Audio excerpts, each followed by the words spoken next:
Hey everyone, welcome back.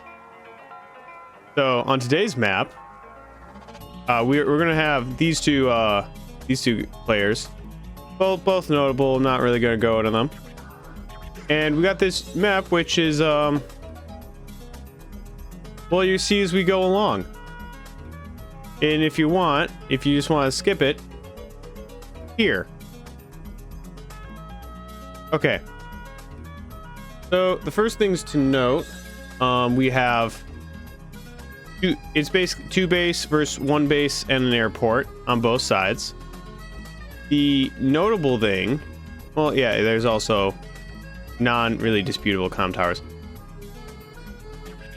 If you notice, the bases though are a little bit closer than on most other maps. And what that's going to do is it's going to make you decide between reinforcing flanks or going to capture early on. That's already number 1 what you're going to have to consider. All right, number 2, you can see there's a mountain range over here, and it pretty much extends all the way up there and on the same side. So you know, I'm just gonna draw one here too. It's kind of like that. So right away, what you end up noticing is that it's really choky over here. And 1 base versus 2 base, what you've probably already figured out is that over in this corner is pretty much the choke point. Now if you kind of look at these reinforcement lines, what you see is, in terms of reinforcement, it's right around the choke point, both of them. So the person who's going to have the advantage in the long run would be player 1, which in this case is Lawrencea. However, it's much more likely that Po1and on this side is going to be able to get units over here and shut them down quicker. So in the beginning though, at least on this side, it's going to end up where this space wants to go over and defend this as soon as possible, and vice versa over here. All right, so try to shut that down as soon as possible, because as you can imagine, if you're Lawrencea and you're going this way, as you go in, it gets less and less choky and you start to get the advantage, right? Especially because it's 2 bases against 1. So that being said, so what's the concept here? Well, yeah, you're gonna divert a few units over here, but probably more units you're gonna send up this way. And this kind of presents its own issues. One, it's going to take two turns before you get here. For both this base, and this base, it's going to take 2. So as you go up here, 1, your opponent can see what you're doing and prepare. 2, once you're up here, the opponent has the option of 1, just reinforcing over from this base, which is probably what they're going to do, but also sending a few units over from this base if they chose to help reinforce and deliver that. Now, it's kind of a give and take on that point, because if you're pushing over here, then you're not pushing on your own side, and you can end up losing this. The key here is probably going to be effective use of the battlecopters. So just a quick block here, push in here, and then you basically are fighting for control of this. So it's a real conundrum, because you have to defend this area right here while also pushing into this area. So it could be a fine line between that.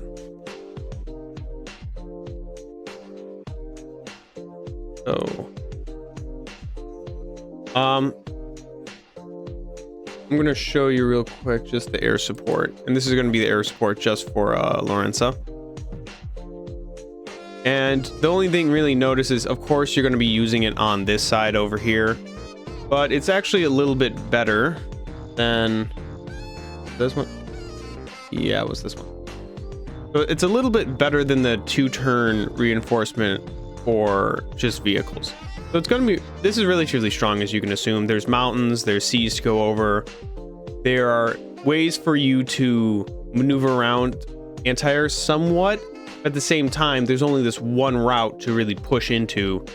So the opponent realistically can produce anti-air. So it's going to be an interesting in balancing that. Of course, you could go between back and forth from this front with the battlecopter and this front.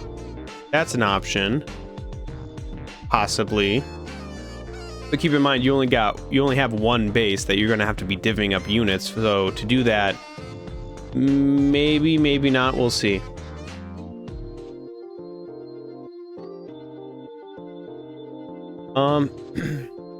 Quick thing just to reference before we continue is the CO choice.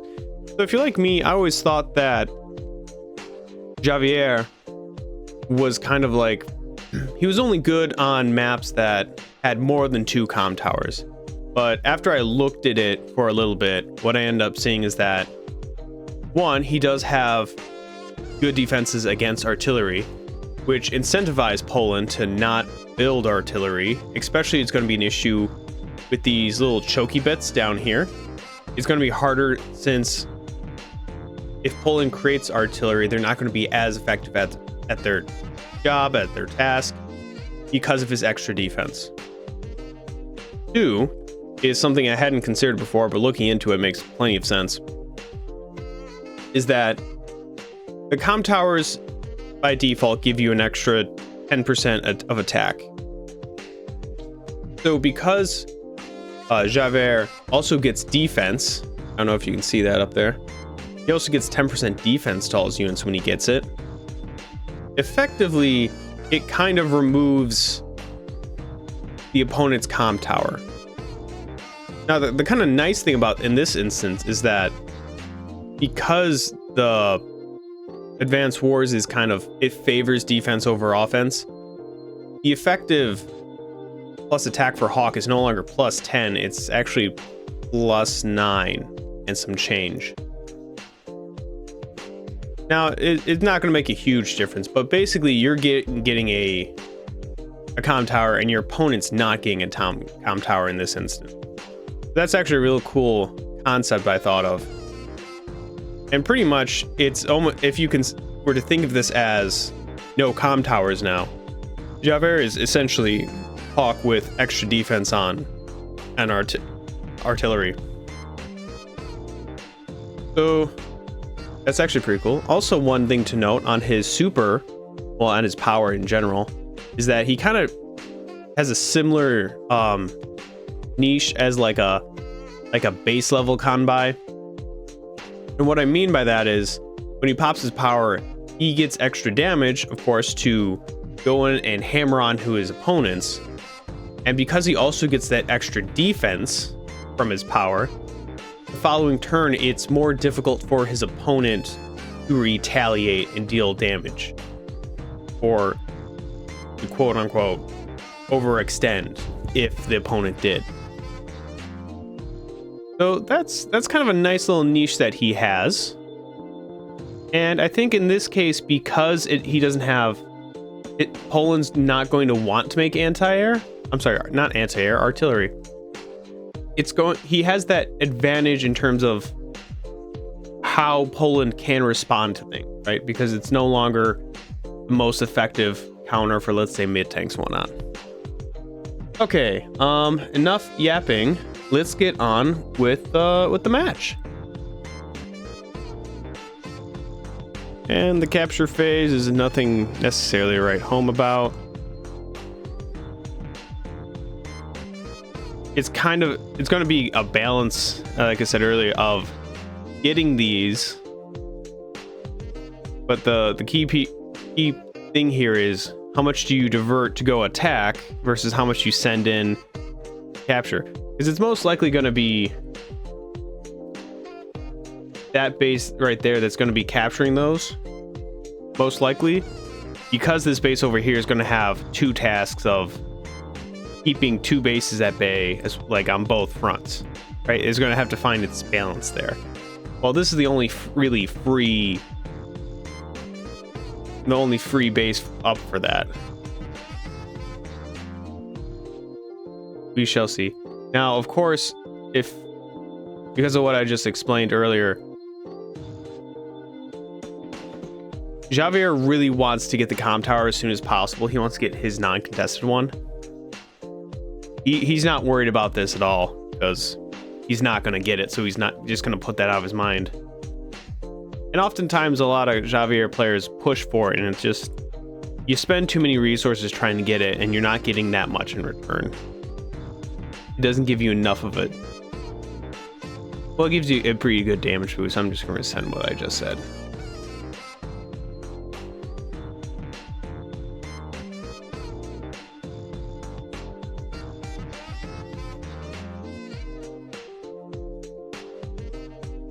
And artillery on Lawrencea's. That is kind of to be expected because he doesn't care. But also, the more damage he can deal without taking any in response, of course, it's going to be good for him. Poland is probably going to have to find some other counters, like just hacking up to medium tanks, which cost-effective wise is not as great, but you got to do what you got to do. And Poland starts with a tank, same base. It makes sense to start pushing. I want to know how they're going to try to fend off these areas early on.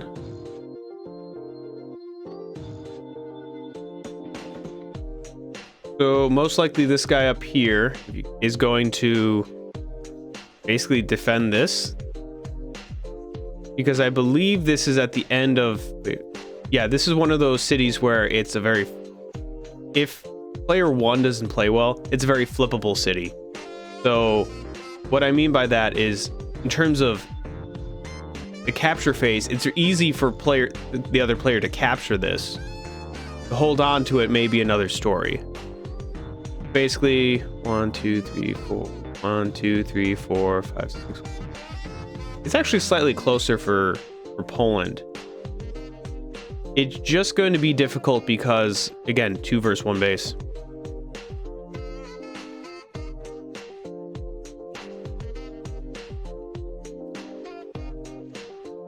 So Poland's going for that airport a little bit earlier. And this I expect, right? Where the hell? Right there.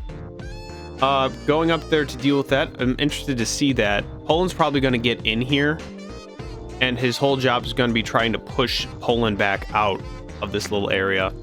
Whereas over here, there's not too much of a threat, at least not now.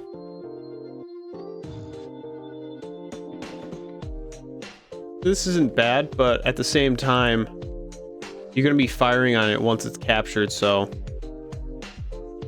he's just going to try to, at this point, it's just trying to keep maintaining damage on this so you can get one of your guys on it.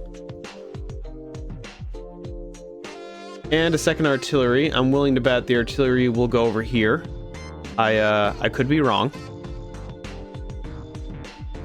Yeah, no, you didn't see that. So I'm betting it goes over to this city. I could be wrong. It could just go straight. Not fully sure. This was a surprise move over here, but I guess he doesn't want the tank threatening. I have no clue. Lawrencea, from what I've seen in the past of his games, he's really good with artillery. Both him and Ingugark are, I would rate do fairly well with artillery on non-crit builds.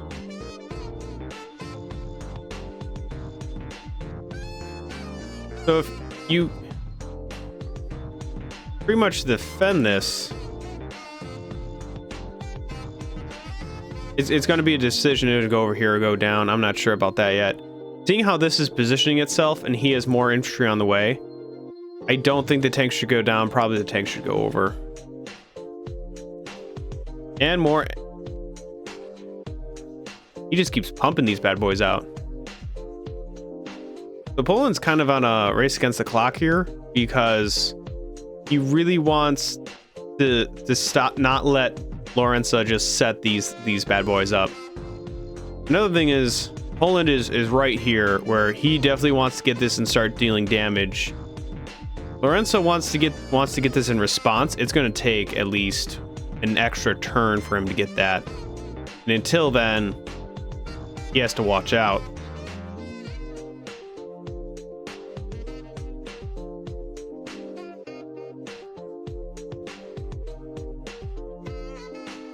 So he's actually crossing the tank over to help deal with these. That might be a good advantage of this, is that for the meantime, you're just using infantry as walls and your artillery, and then you can send a tank over here to help with this, because he's being quite aggressive over here. And even this, I mean, to almost like write off a tank just to get hit another tank on a base. There's a thought process I'm not getting. And it looks like he's trapping the tank. Now, normally I think he'd want to produce something over here, but he doesn't want to give just free hits for this tank. So pretty much making tanks here and then either send one over or send it up, send over. Well, I think one of these is definitely going to go over. One or two of them are definitely going to go up. It's going to be that way. Carefully positioning and not going for it yet because he doesn't have the setup. That takes some discipline. Discipline I don't have.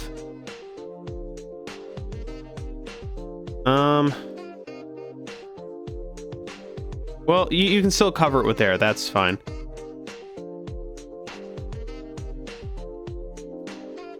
He is covering with tanks. Wait, did he just joint cap that?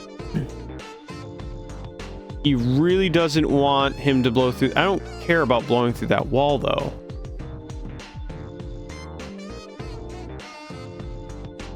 Oh, is it because he can? No, he can't get the tank. He could get the tank here. He could blow up this tank is what he could do, and then he can get infantry over. That is something he can do. This is just being cheeky, because effectively, he may or may not get this, but if he does get it, it's extra money. But his opponent would have to forgo one of the fronts here, because he's limited in his resources. That's an effective use of your units. To be honest, I didn't think moving units down here would have been so viable, and now I know. Yep. Finishes off that tank, maybe takes a hit on this infantry. Falls up, tank on base, on city, I mean. It's a little more equalized. And a copter, which, because he's so pushed down here, he's pushed practically like 3 turns in. That this guy can just right away start pounding on you if you stay down there. And this up here is going to take a while. It's going to take at least 3 turns to get up here. But you do need it. Maybe this should... No. Maybe this should be a preemptive one. I don't know. I understand you want to be defensive, but there's always a risk to it, and at least I've never been good at winning out those. That's probably why I'm not Poland.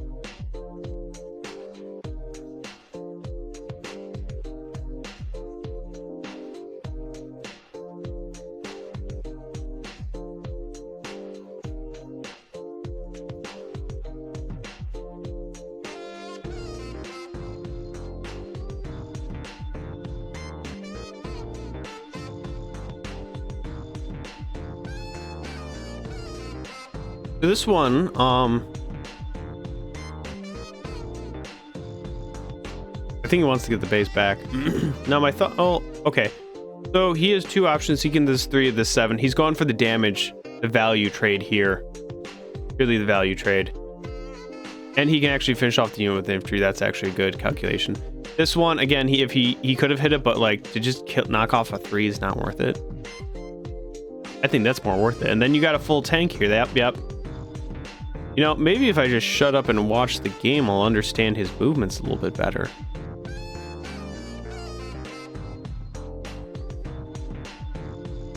So he's probably not going to get it. But if he does try to defend it, he's going to have to deal with the artillery.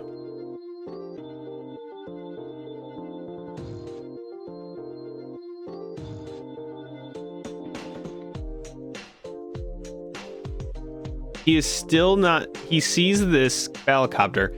Still has not made an anti-air. Now, it would take at least 3 to 4 turns for this helicopter to get all the way over here to where the front... This copter is going to want to be fighting.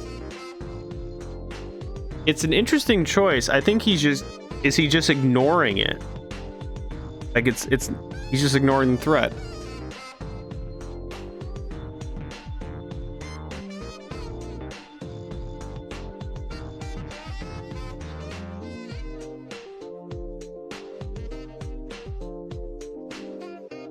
He's just amassing units over here. It'll be good if he gets a nice solid break.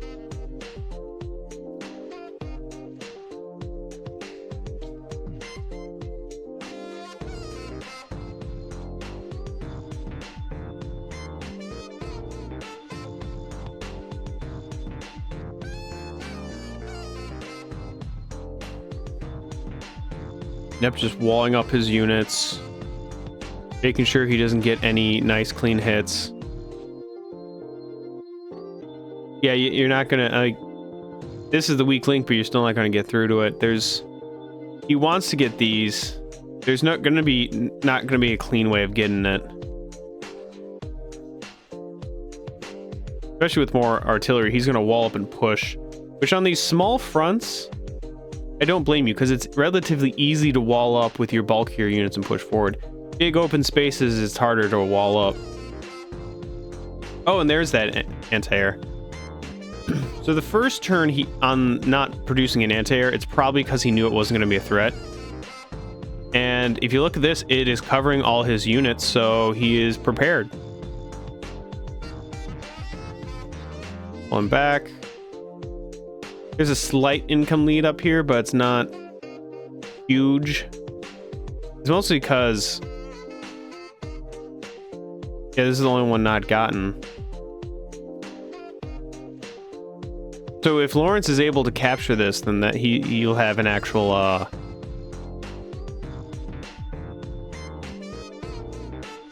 really massing his units down here, waiting for a big push. It's not wrong.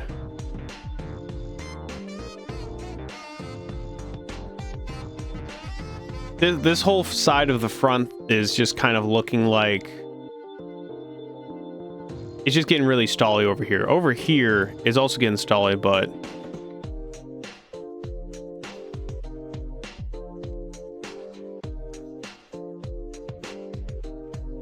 so it's not going to be good if he gets this. Right now, Poland's not making any threats. He really needs to get one of these cities and flip it around. The issue being... he kind of needs to attack into like one of these finally and just bite the bullet, because he needs to capture this, but he has way too many defenders defending these cities. Like, he doesn't even have to use the artillery if he doesn't need to. He has his infantry, and if you let him amass enough units, he can send units up here along the ridge and effectively start his push here.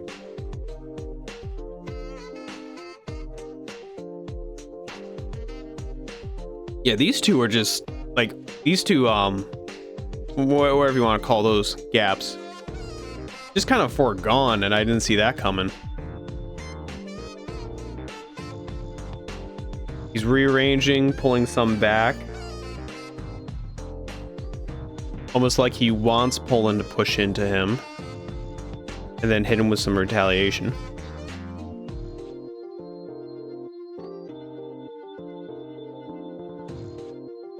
It looks like a pretty solid infantry wall. I guess he doesn't want to put any on the city because it's a free hit.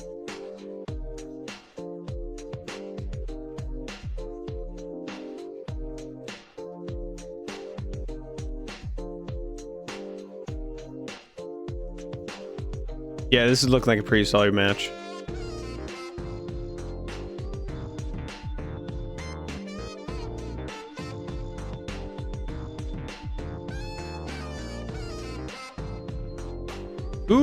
Ooh, so here, rockets and a Neo tank. So my thought process here is maybe rockets are okay. Rockets are going to be a pain because you have to get them up to the roads to be useful. But I guess in the thought process, because it's a narrow straight around here, you can have it's basically kind of like a back row of our artillery that you can hit, even get more overall hits. It's a risk it for the biscuit moment though. I mean, sure, if you still need to make infantry, go for it. And the Neo tank to really punch through if need be. It's I mean, definitely, because he has all these tanks, you're gonna need something to threaten those tanks. He has a lot of copters. No, my brain just went to, well, what if he had missiles? But that missiles might actually be dumb on this. I don't think I've ever seen missiles work on a map. Okay, so he's going down here taking a free hit. He's basically just kind of trying to threaten these units over here, really. Poland is really pulling back. Oh, so he really sees this as a potential threat. Part of the issue is that, well, look how far this tank can go into this area. He can just barely get in there. He does need some more units to kind of to stay it off.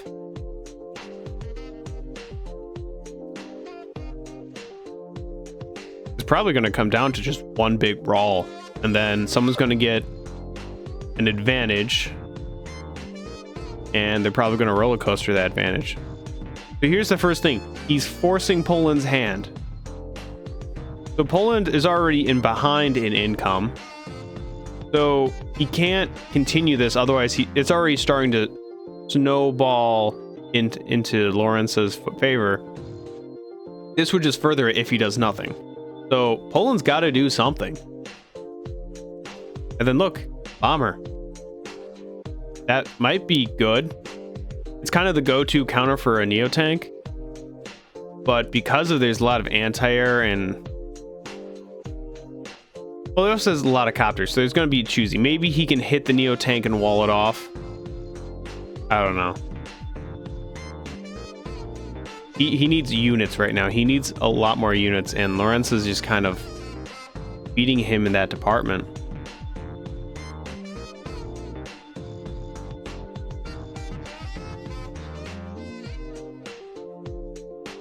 So I guess these guys are just going just to put something on here to fight this guy who gets on it.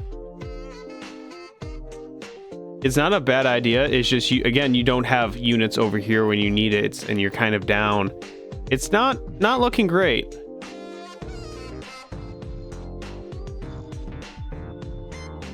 And Poland begins.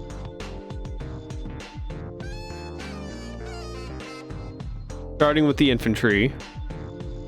Then is he going to make a wall behind the infantry?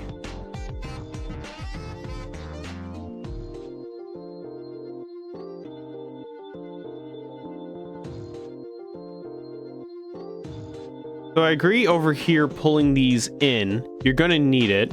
You're still not in a great range for your infantry to really do anything. This arrangement seems to, in my mind, if he pushes forward, right? If he really just pushes in, then Poland can retaliate. But it's not great for Poland to be trying to make the first heavy hit. And I kind of feel like if you're already down material, you need to capture some material before they capture yours.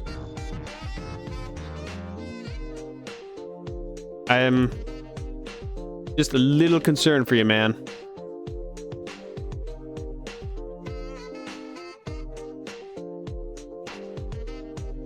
So he's sending more infantry. Yeah, he's probably going to lose this in the long run. One of the things over here, though, is because this actually looks like a good idea. Because these can still hit his infantry, and he can still put another infantry on it. And he's just kind of standing by with his bomber because he needs to get in. He's going to keep producing bombers, it looks like. However, you're still going to, for most units, you still need two hits from something to get in here. So if we just look at it, you could waste the battlecopters picking off the corner piece and then continuing with the corner piece. But because it's kind of like center of this big square, it's going to be hard to get to that. And you need to hit it out, because if you hit anything else other than this Neo tank, you're not recouping that money. That is just too far gone.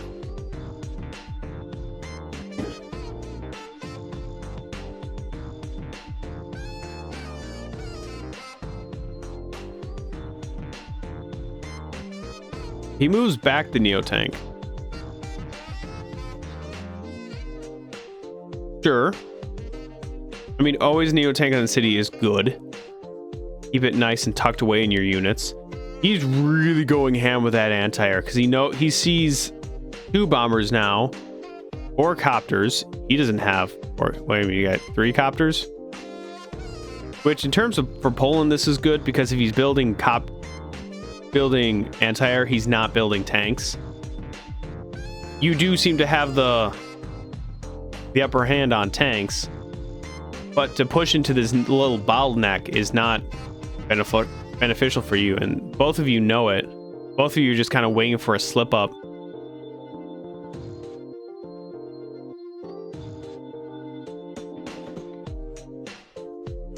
Wait, what?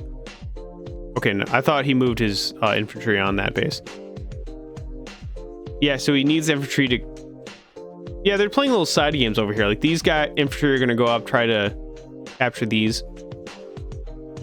Earlier in the match, I would have thought it's more beneficial to try to apply pressure on other sides, like apply pressure down here.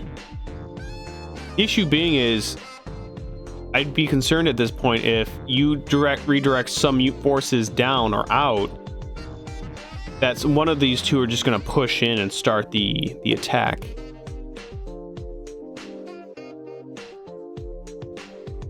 The issue is the longer this goes on, the more complicated this gets to calculate as well as to execute, because the builds become a little more even.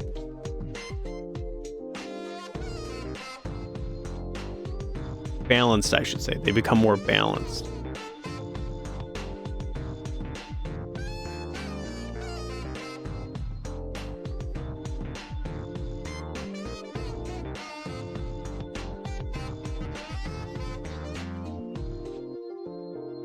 So, in terms of raw damage right now, it looks like he might win in terms of infantry. I don't know if he's going to actually capture that, though.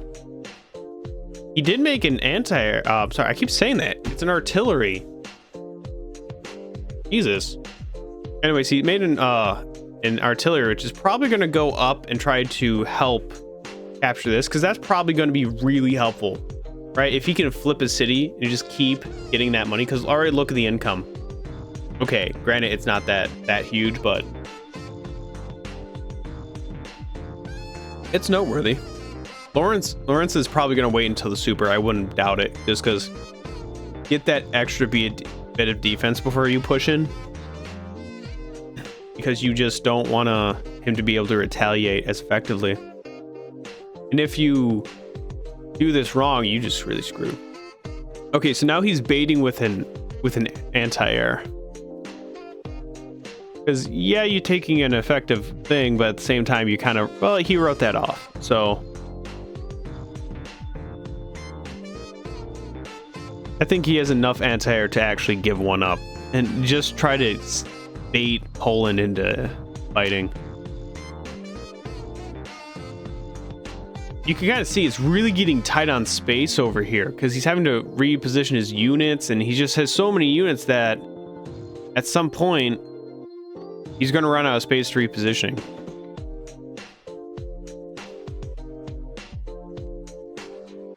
Jesus, what? I think the unit cap is 50, so we're approaching it. He has to start it now. And Poland decides to go in for it. Hopefully he sees a great opportunity.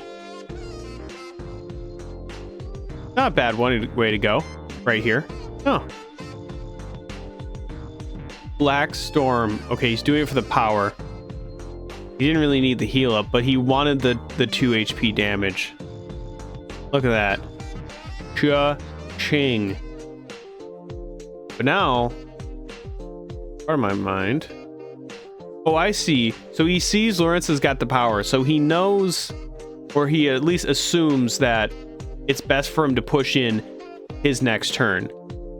So by trying to get his power, you're trying to weaken his forces. I think this is your best shot to weaken the forces so he can't retaliate as badly.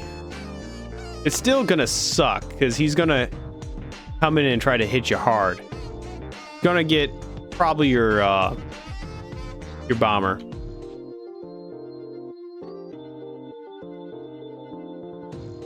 All right, can he make up that income? We shall see. Our shield. Oh yeah.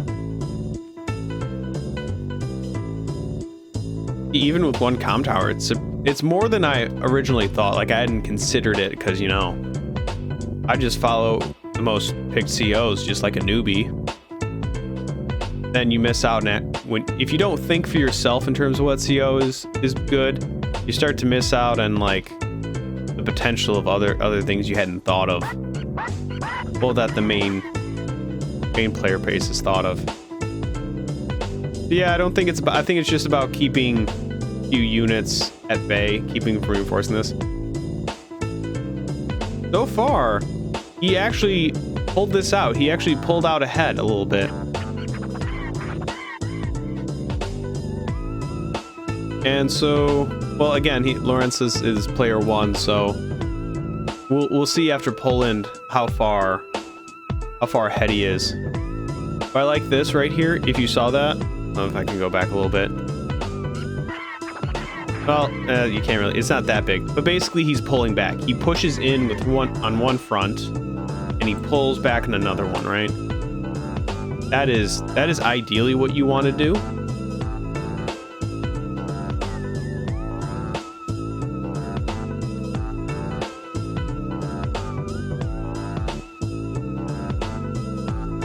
Even though, if you think about it, he's probably fine. He has more money over here. He just doesn't want to be throwing away those units. Especially because 2 of the units that are on the run are going to be ones that are really good at dealing with infantry. Now, for this purpose, are they expensive? Probably. But he's really seeing these as a threat right now. In fact, these battlecopters are also a threat. He wants those anti-air. And he's only got 2. This one could actually do something. This guy can't do jack. These 2 can't do jack. And he's having to buy anti-air instead of tanks, which is what he wants. Tanks would probably be better fighting in this area than in this area. Right? Just because you're trying to push into this small little hole versus if you're trying to push them out from that hole, there's a lot of room for you to maneuver and whatnot to break those walls easier. So fighting on this front, I think, is detrimental to Poland.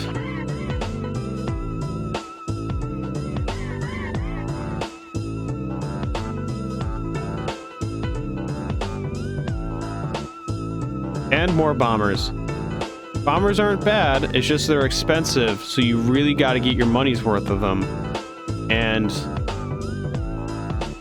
I don't know if you saw that last one, but well, it hit a rocket. Still, like, this is more expensive than a rocket. No, it didn't hit a rocket. What did it hit? It hit like a tank or something. But for it to really get its value, it needs to hit this expensive unit and then some, because it's like, what, 2,000 something for a bomber? you really need to only be using them to hit those. To be cost effective, you need to only hit the big units. I mean, don't be afraid to hit the small ones, but you want to make sure you get the most money, the most bang for the buck. You're not getting the bang for the buck.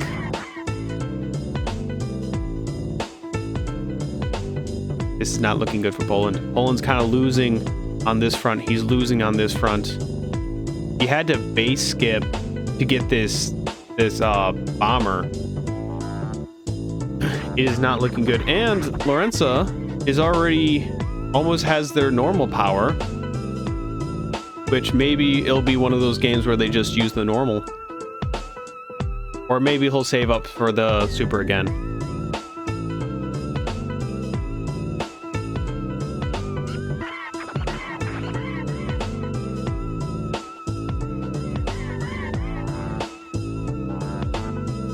Oh, look at that. That right there. A full HP tank merging with a partial HP. He's doing that for the money. He's going to build another heavy-duty unit. At this point, I don't think he needs heft. I think he just needs, like, oh, yeah. Down here, he has 3 Neo tanks. He's kind of screwed. Because he's low on the unit count. He's low on just the tech up power. He kind of needs the tech. He needs to hit these things, but honestly, these bombers aren't going to do it. I think, and I know, it's going to be almost impossible to do at this point, but he needs to apply pressure elsewhere and draw this army away to a more favorable area to fight in. Right now, he's fighting upstream without a paddle.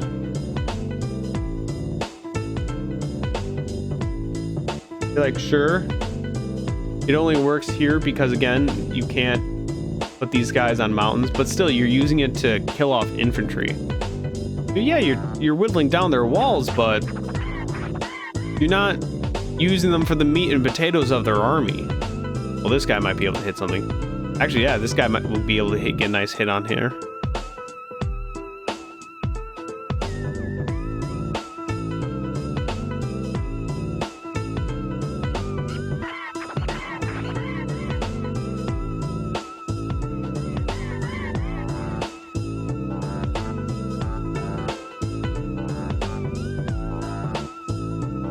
I don't know about you, but what I've noticed on this front, right, is that when this battle started, Lawrencea was up here, and although I would still consider him in the lead, he's kind of moved back here.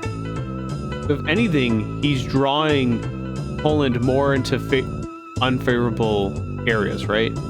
Because if you think about it, the closer to your opponent's base you get, the more difficult things are going to be for you.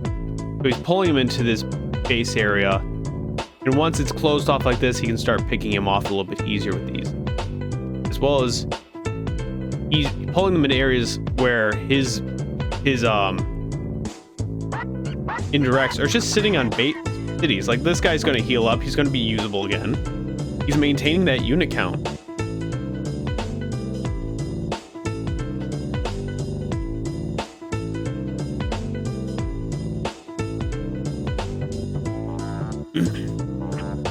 The thing that sucks is these bombers are just spending so much time and they're not getting their value. And then he makes a fighter, but at the same time, what are you gonna get with it? These two? I just don't see that being worth it, my man.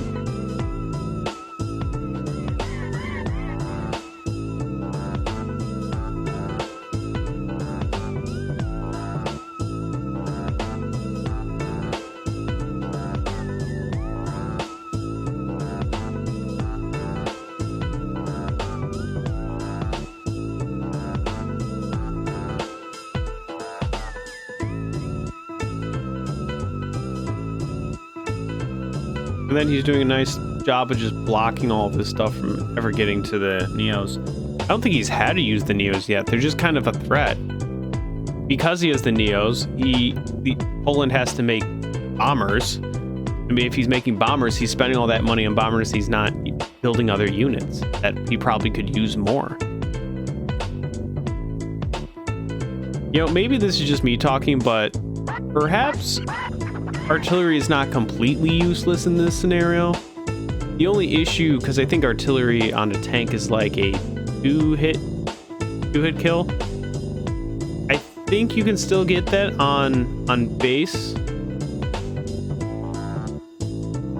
Well, maybe I'm wrong on that. I don't know. Editor will put it up. But the point is that they're not completely useless. They're not as good. As long as Javier does not pop his power, they're not useless, I thought.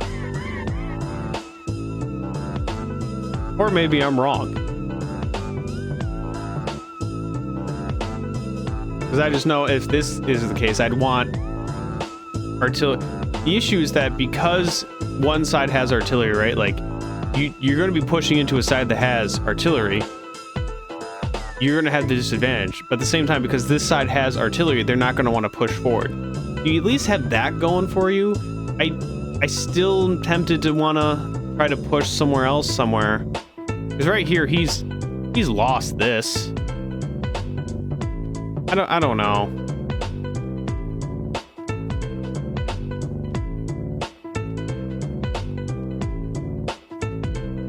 I'm just trying to think how I would try to get out of this situation, because it's a toughie. It is a toughie. To be honest, I might have given up already.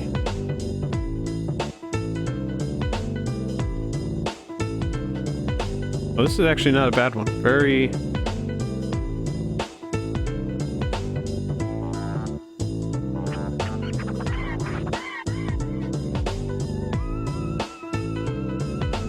The thing I like about this is, hold on, after that graphic goes, is that pretty much most of the tanks themselves are gone. To really deal damage to these tanks is he's gonna need to use the neon. I said neon. It's neo tanks. Because other than that, he has mostly anti-air, which, great as they are, is not the only unit he has to worry about in this instance. To be honest, I may have not have made this this guy right here. I may have tried to go without him, but at the same time, you already have the income advantage. Just go for it. It doesn't hurt as much. Then he's somewhat not able to make as many copters as he would want. Ooh, a nice sacrifice. So he sacrifices one tank just to get, so that he can get the chip damage to finish him off. And get that fighter in. Ooh.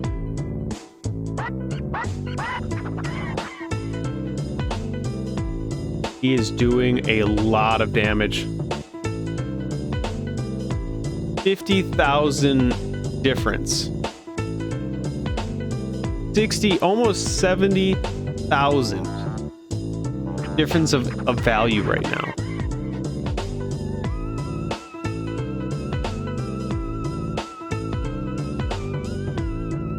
Poland's pulling out. That makes sense.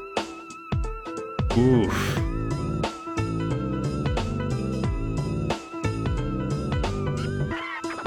What's the plan at this point? You're basically, he has the unit advantage. He's kind of, oh, he's pushing through. He's just saying, F it, just push through.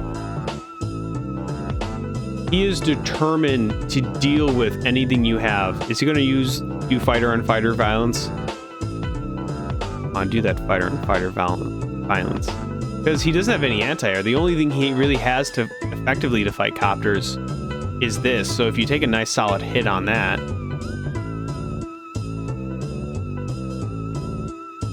no, he's taking out that battlecopter. Okay, that's a different option. But realistically, if he tries to push in at all with this guy, he has plenty of anti-air. He only has 2 tanks to fight all this anti-air. He doesn't have enough.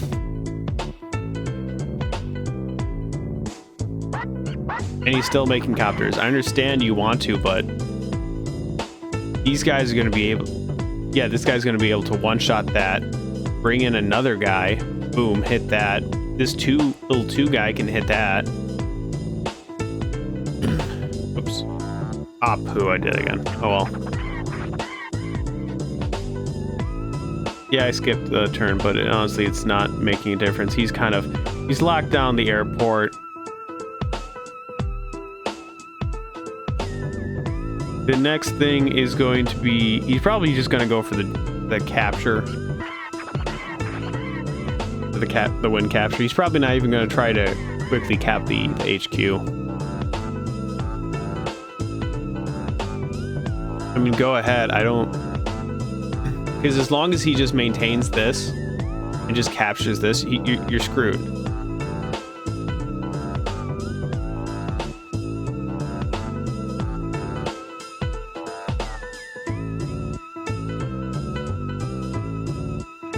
There's still such a huge disparity in value and just unit count. You have more than... He has more than double the unit count. He has 12 units.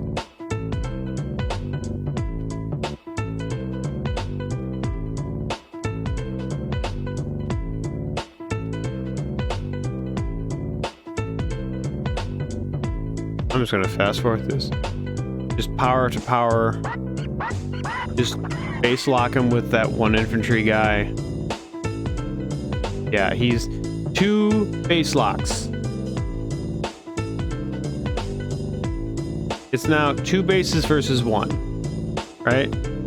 He just has to finish off these units, and it's pretty much over. He just needs to slowly just waddle an infantry way over there, and he wins. Right? Because there's no way you can get enough of a force over here to stop a cap, HQ cap. You just can't.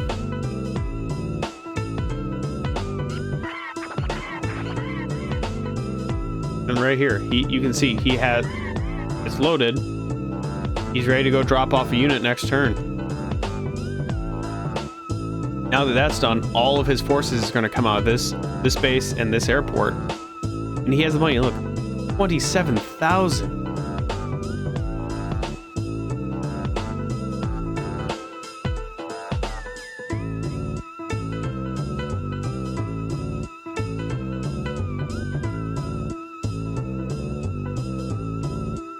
He's joining up all his units for fighting. Black Wave. That will actually slow it down a turn.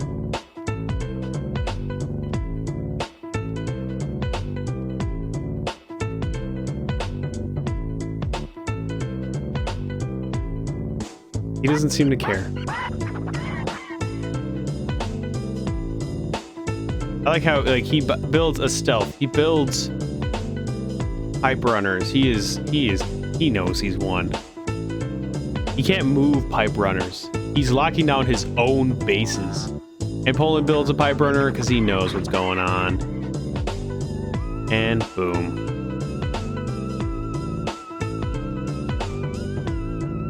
That was a tough one. This map seems kind of difficult in the sense that if you get yourself into a tough spot, it seems like it's difficult to get out. It seems like you're riding a fine line of applying pressures and spreading out your units. And if anything slightly goes against your plan, it could heavily teeter one way or the other. I do believe this is a Hall of Fame game, so a Hall of Fame map. Oof. Well, that was an interesting battle, and I hoped you liked it too. I just realized it still had this little arrow on here the entire time. I'm not gonna re-record it. I'm just gonna go with that. We're just gonna live with it, and you know, thanks for watching.